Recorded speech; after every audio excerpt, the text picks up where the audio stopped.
Okay, scholars, at this point in our self-paced learning, you should know a lot about literal and non-literal language.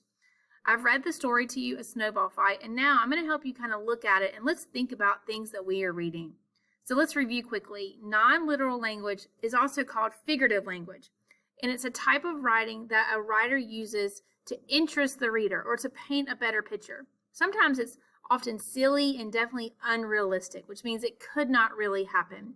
And it's the opposite of literal. So literal, if you remember, means that you can really do it. So like if I said, oh man, I'm so hungry, that's probably really true. But if I said, I'm so hungry I could eat a horse, that's not true. That would be non-literal. Okay, it's an exaggeration. So what we're going to do is we're going to look at this snowball fight together, and we're going to talk about some places where I see some figurative language. And then after this video, Miss Esther is going to give you a few questions to see if you can answer on your own. All right, so let's look. The first thing I want to do is I want to number my paragraph. So I'm going to put a number 1 right here. Okay, that's number 1.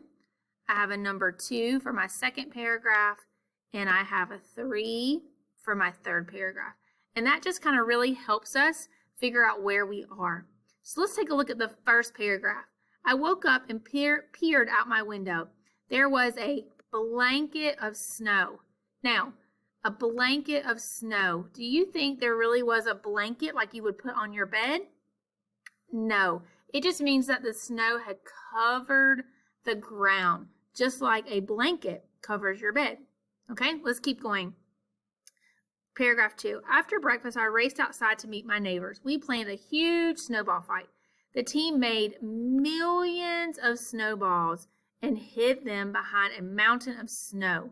Now, do you really think they made millions of snowballs, or is that just an exaggeration?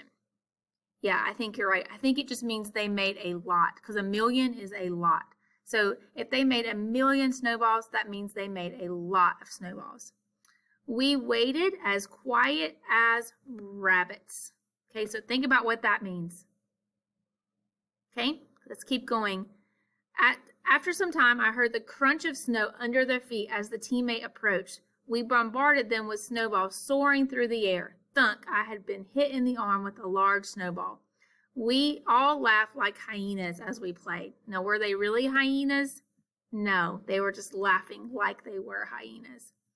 After playing for an hour, my hand felt like they were frozen solid. My neighbor Kate's mom cooked us lunch. She made enough food to feed an army. Okay, let's think about that. An army is a lot of people. So again, an exaggeration.